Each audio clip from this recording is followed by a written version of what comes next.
ડભોઈ નગરપાલિકાથી માત્ર 100 મીટર રબારી વગા જવાનું ઉપર ગટરના ગંદા પાણી ઉભરાયા છે અને ગટરના ગંદા પાણીને કારણે ગંદકીના કારણે રોગચાળો ફેલાય તે અંગેની દહેશત રહીશોમાં સેવાઈ છે।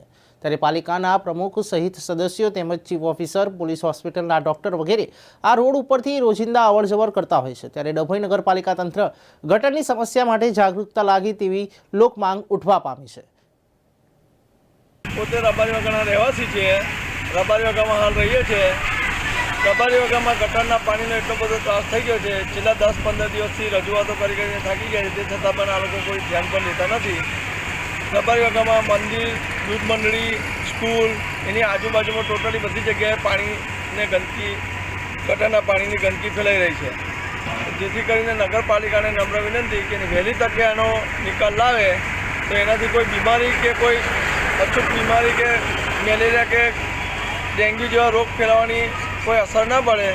તેની પહેલાં આ લોકોને નમ્ર વિનંતી કે આને આ વસ્તુને ધ્યાનમાં લઈ વહેલી તકેનો નિકાલ કરે। નગરપાલિકામાં તમે રજૂઆતો કરી? કોર્પોરેટરોને 2 થી 3 વાર રજૂઆત કરી। સળિયા મારીને જતા રહે છે। છેલ્લા 10 થી 12 દિવસથી આ પાણીનો ત્રાસ છે। અમારી શું માંગ છે? અમારી માંગ એક જ છે કે આનો વહેલી તકે નિકાલ આવે અને કાયમી સોલ્યુશન થાય એવું કામ કરે।